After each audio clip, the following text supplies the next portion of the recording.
There we go. Great, thank you, Nick. You bet. Welcome, everybody. Welcome all the new team members and new projects. Really excited to see everybody today. 3 of us will be leading the workshop. Myself, Jen Reed. I'm the Science Collaborative Program Director, and I'm joined by 2 members of our team, Megan and Nick, who serve as your champions, liaisons, the program officers for your projects. We are recording the first part of today's workshop, as you've noticed here. The point is that you can refer to it later if you want, or share it with any of your team members who are unable to participate today. So you have that as a record to reference. Our agenda today has a link to our Zoom tip sheet, should you need it. I know we're all bouncing around to different platforms, and sometimes it's challenging to remember what works on what platform. Nick, you can drop the agenda link into the chat. Y'all can jump on that, and then there's the tip sheet there if you need any troubleshooting. Let me quickly introduce myself here before we get kicked off here. So I direct the Water Center at the University of Michigan, which, along with our School for Environment and Sustainability, hosts the Science Collaborative. I serve as our program director. I have a background in natural resource policy, specifically water quality and water quantity in freshwater systems. I spend about half my time on Science Collaborative work, and the rest of my time is spent filling essentially a collaborative lead role in projects here in the Great Lakes region, which range from watershed modeling efforts to projects that work on drinking water infrastructure. So on behalf of the Science Collaborative team, we're really excited to see you today and welcome you to this virtual kickoff workshop. We're impressed by the projects you've pulled together, the teams that you've got working on them, and we want you to know that we're here to support you and help you navigate over the course of your project. Let's move to the next slide. So we're thrilled to be kicking off a new cohort of projects with such a diverse set of teams. And you'll get to know each other over the course of the year, really briefly today, and then and follow-up workshops, a chance to get to know each other and each other's projects a little bit more deeply. Today, we're really focusing on introducing you to the Science Collaborative. So our program philosophy, our style, our expectations. We want to introduce you to one another. We will have a short breakout period, so you will have a chance to get to know 5 or 6 other people who are on teams that are kicking off this year in your cohort, and a chance to, in those breakouts, exchange ideas about how to plan for a strong project kickoff for your own projects. And then we will invite you to weigh in on the project workshop series that we're planning over the course of 2022. So we're going to begin with introductions around the Science Collaborative program, and then to the Science Collaborative program itself. We'll take a short break then and move into breakout groups to talk about project kickoff strategies. Then we'll reconvene as a large group to share takeaways from your breakout and wrap up by soliciting your input on what we should be thinking about planning the 2022 workshop series. Our goal here is to adjourn by 5 p.m. Eastern Time. We really do appreciate everyone's effort to be here today and to make the time.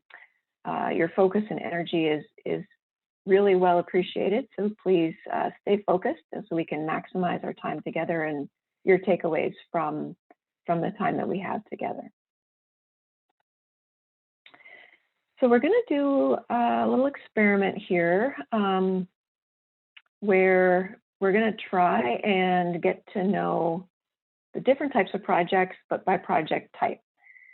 So if we can move on to the next slide, you'll see this slide talks about the 2 different grant types and your project falls into one of these two. And as you saw on the project list we shared, there's a diverse set of projects within these two groups, project types.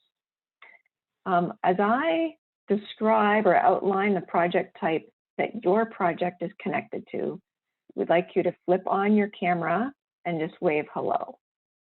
And Nick, if you can chat that PDF of the projects and the maps so folks have that to refer to, that can give you a little bit more definition. And then, as I mentioned, later on in the 22 workshop series, we'll get to know your individual projects a little bit more succinctly. So the first group or type of projects are collaborative research. We have 6 new collaborative research project teams. So if you're a member of one of those, flip on your camera, wave hello. Great to see you guys. So these teams are going to be conducting 3-year projects that are collaborating with users to generate new actionable science. Thank you. Flip your cameras off.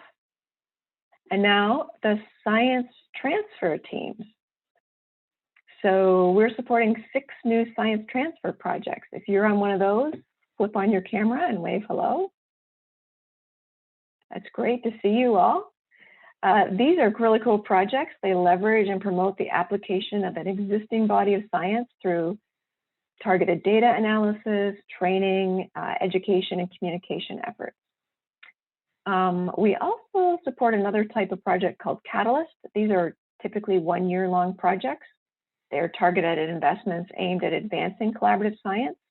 And there are 8 of those that are currently underway, and you will get to meet some of those team members whose projects are still underway, just because due to COVID, a lot of teams got started late. So they'll be still available and participating in our workshop in the new year. Let's see, I think let's move on to the next slide where we get a chance to introduce our core Science Collaborative Program staff. You're going to hear from a few of us today. I've already introduced myself, so I'm going to invite Megan and Nick, who are your program officers and are your sort of first point of contact. We consider these guys your champions and your liaisons to the rest of the team. Megan and Nick, if you could introduce yourselves, please. Sure. Hi, everyone. Good to see all of your faces.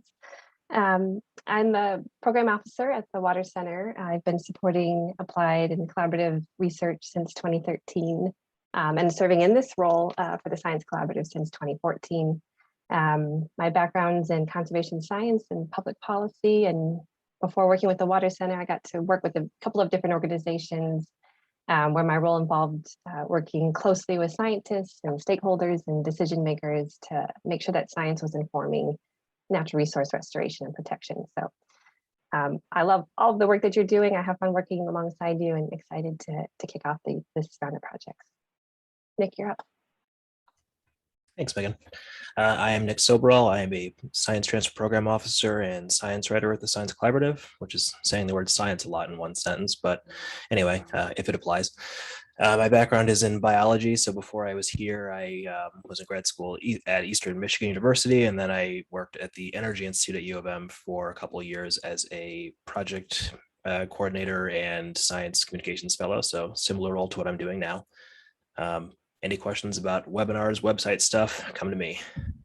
And I'll pass it on to Doug. Is Doug on? Is Doug going to introduce himself? Yes. Doug is on. Please introduce yourself. There he is. Doug George. Okay. Thank you for that intro.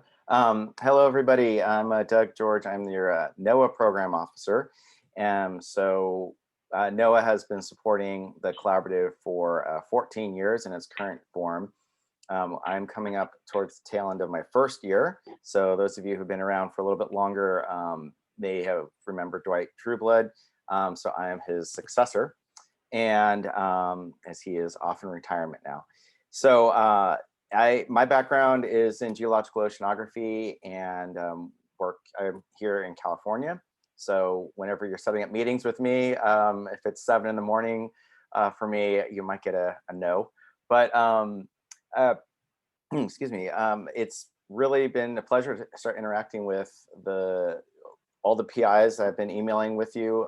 So I appreciate your contribution to the NEPA process, which is getting really into the weeds during introduction, but it is where my brain is right now. And once we get over that hurdle, we will be able to turn on the switch to let you get to the good work you'll be doing. So looking forward to getting to know you all a little bit less directly than the Michigan team, but know that NOAA is really excited about the work that you're all going to be doing, and that we are here to listen and learn from you as you go through your projects. So thank you for joining our big team. So thanks, Doug. I'll hand it back to you. All righty. Also wanted to mention that there are a number of folks that you all will probably get to know a little bit over time, at least the benefit of their work. That is folks who work with Megan and Nick and I here at the Water Center, who provide additional communications, web and database support. And I'm also really pleased to be able to introduce our extended team of really talented, a lot of social scientists and others who lead certain elements of the program and provide overall advice to us in program management. A number of them, or all of them, draw on their sort of practical experience and their field of research, such as collaborative processes, virtual engagement, team science, data science. And I believe we have a couple of our extended team members on with us today. I think I saw Dwayne Porter, and there's Lisa Maillard.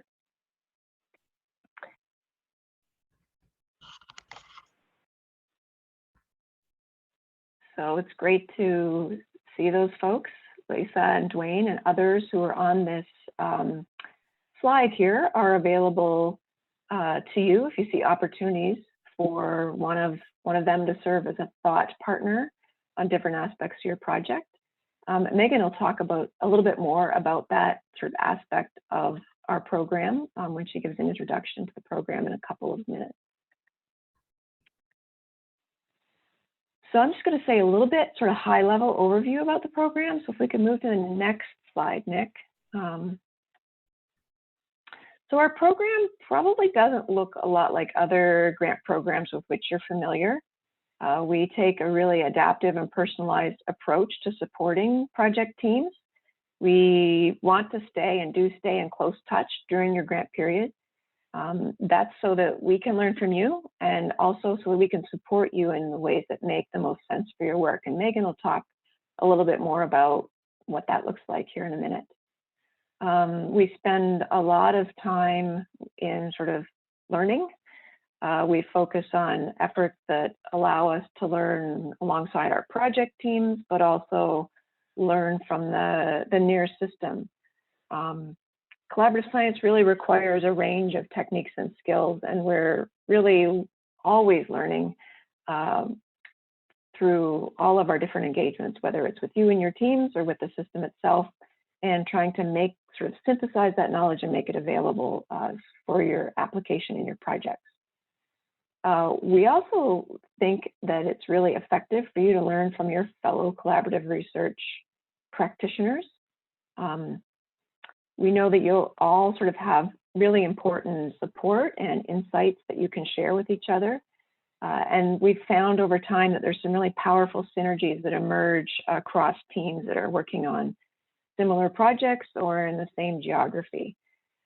So this is really generating a valuable community of practice for you and for us as well. And finally, we work on providing resources and services that really help extend the reach and impact of your projects. So I mentioned that group of communications folks who we work with at the Water Center. Through their sort of additional support, often things get done that you hadn't anticipated you were going to need, or turns out you didn't know you needed. But then there's also just the role of Megan and Nick, who serve as a sounding board and thought partner for your project teams. So as a starting point, we want to get sort of a better sense of the community that you're engaging with here today.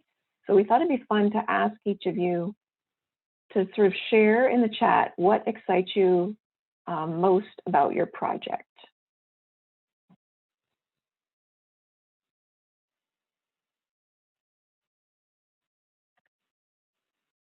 Give you a minute or two to think about that.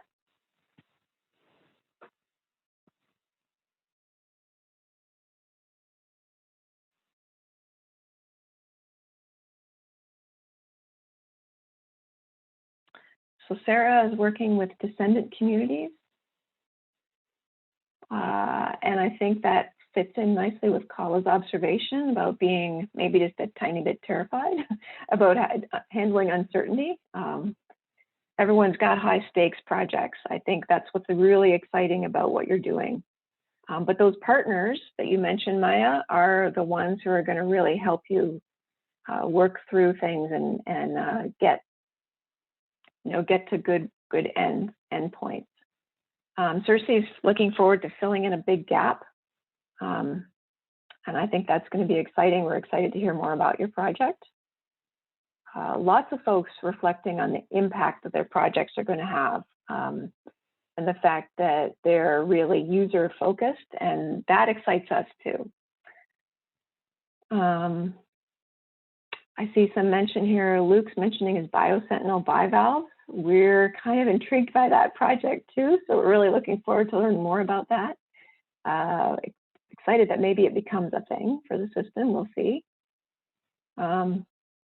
Stuart, I see you're looking forward to supporting your reserve community and working with your local tribe to develop the best adaptation project you can. One thing that really excited us was the number of projects that are engaging with Indigenous tribes and in really meaningful ways this year. And so it was really exciting to see those proposals.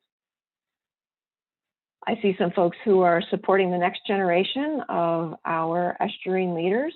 So exciting to see grad students and undergrad students engaged and learning and this really applied work, which is really exciting too.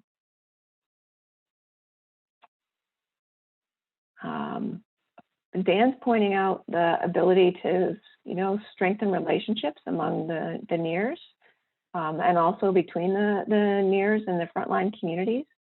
So there's some really nice partnerships that are being developed this year. Later on, when we get into the workshops, you all get a chance to share like a 5-minute overview of your project. So we're really looking forward to you being able to really highlight those partnerships and for the rest of us to see who all you're working with.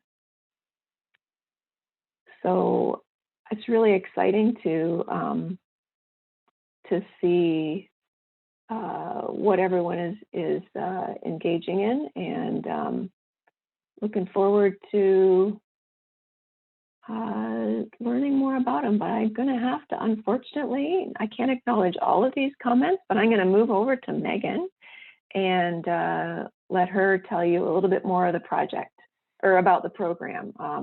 But really excited to see what y'all shared and can't wait to get into breakout. Megan. Yeah, thanks, Jen, and thanks everybody. This was fun. I enjoyed seeing your comments and getting a chance to work with you all. So I'm going to kind of focus on the details here about how we operationalize these kind of core elements that Jen was talking about in terms of the support that we provide to all of you. I think it's a good way to sum it up is, we're a bit different, a little bit more hands-on, but I think in a good way. We intentionally fund projects that we think will have high impact because they meet end user needs. They're so user driven, and the work will definitely lead to important impacts. But we also do our best to work alongside you just to help ensure that we do everything we can to help you all succeed and maximize your impact. So the first thing that we do is to provide a personalized and adaptive approach to supporting each of you. And we do this by assigning a program officer, so Nick or myself, to each project for its duration. And that allows us to do a couple of things. We can follow each project closely, get to know you and your teams and your projects really well. And as Jen said, we can become champions of your work. It positions us to be able to advise and support you, including helping you to adapt as you need to, and or connect with other program resources and services as might be helpful. So yeah, it's a really special relationship, and I think it really works out well for the program and for projects. We have a regular schedule for touching base with all of you throughout the course of your project. This table kind of summarizes it in a nutshell, but I think it's helpful not to think about it as kind of a formalized checklist of items you have to complete. It's really meant to be kind of a series of conversations and reflection kind of planning points throughout the course of your project. And so we do this in a couple of ways. We have quarterly or semi-annual check-in calls with your program officer. So that schedule will depend on the type of project you have, transfer or research. So take a look at that project guidance that we shared with you all, just to get a sense for the rhythm of your check-ins. But know that these check-in calls are meant to be an opportunity for the project team and the program officer to touch base, work through any questions or challenges, and help us make connections across projects.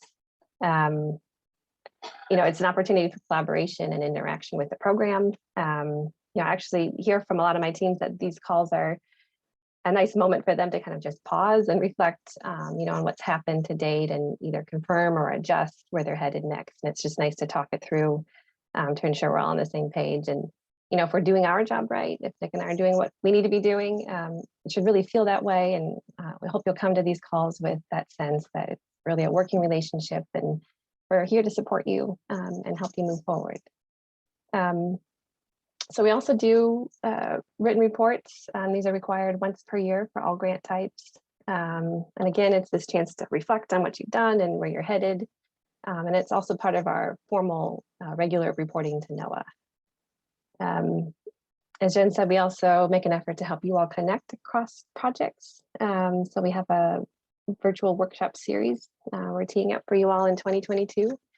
And then beyond that, you should always feel free to connect with us, program officers, or, informally letting us know if you've got feedback or needs that aren't being addressed. And at the end of your project, you'll have kind of a formal opportunity to provide feedback. Go to the next slide. I'll highlight kind of another element of the program. As Jen said, learning is the name of the game for this program, to make sure that we're able to adapt and improve and achieve our goal of supporting you all in delivering important science to address important coastal and estuarine management needs that are of importance to the reserve system. So kind of more informally, it looks like what I just described, with us following your project closely, following your thinking and your progress over time, because we want to learn about the processes that you're working through, what works and what doesn't, and in what situations where you run into challenges, how do you work through them, surprises you encounter, and opportunities that you realize. All of this to be able to ultimately better support you and share learning across projects through best practices and just dialogue across projects. Nick and I also spend a lot of time, just sharing what we hear from project teams to help connect the dots, to make sure that we're maximizing learning as a program and among our project teams. So that's another avenue. We also have a couple of formalized learning efforts that are underway. Those are the kind of next two bullets on the list. We care a lot about understanding the impact of individual projects, and also the collective impact of user-driven collaborative science projects. And so one tool that we are currently using is what we call our end user post survey. And it's shared with your end users 1 year after the project wraps up. And it's something we can talk more about in your project kickoff calls, but it's something we'll invite you to participate in, and we think it's a really valuable tool to understanding the impact of all your good work. Another area of learning is related to virtual engagement. I mean, we're all in this more virtual moment, or year and a half now, whatever it is, that virtual engagement is becoming an important tool in collaborative science, and we think there's a real need and opportunity to learn about collectively about how to engage virtually and when it makes sense, and best practices. So with leadership with from Susie Moser from our extended team. We've been tracking how teams have been using and their experiences with virtual engagement techniques over the last year. And we anticipate that these conversations will continue to be part of our check-ins with project teams and inform the development of a virtual engagement kind of best practices for collaborative science, because there's a lot there. And then, finally, we want to understand, as I said, I think I mentioned it in the prior slide, your reflections as a funded team, how your experience went working with us, and we'll be capturing your feedback formally at the end of the project. I want to move on next to kind of the collection of resources and services that we provide to teams to help extend and support your impact. The first being data management. We have a great team lined up to work with you all. Dwayne Porter with the NERRS Centralized Data Management Office and his team, Jeremy Cothran and Melissa Ide, already do a lot of engaging with the reserve system and NOAA monitoring programs to deliver important data management support and services. And they've been working with us for the last 5 or 6 years now, helping to support teams in doing and support our project teams in doing that. And so any project that's collecting new data has to ensure that their data are made available and accessible to the public. And so Dwayne's team works alongside your program officer and you to ensure that you're well equipped to ensure that your data are archived for the long term and accessible. So there's support in that space. Our extended team also has expertise in virtual engagement, social science research methods, and collaborative processes. So team members like Susie Moser, Julia Wandalek, and Maria Lemos, their expertise could be potentially helpful to you in things like survey or interview design, evaluation, or something like decision support tool development. So know that they're available for one-on-one consultations. Keep them in mind and feel free to connect with your program officer if that might be of help or use to you. And the last area of support that I want to mention is communications and graphic design. We have some ability to offer you support in that realm, but I'm going to pass it to Nick to share more about that. Thanks, Megan. Okay, so as Megan said, we have some communications and graphic support we can offer. As your projects get started, we'll develop a dedicated project page for each of you. They look something like this. They vary a little bit, but the main things that they all have are photos, a nice description, and then any products that you pass us that are related to your project. So throughout the project, you can feel free to send us stuff as you want to share it. There's tools, journal articles, data, that sort of thing. So that's where they'll end up. Project pages are accessible through our project catalog, which provides a long-term record of all the Science Collaborative supported projects to date.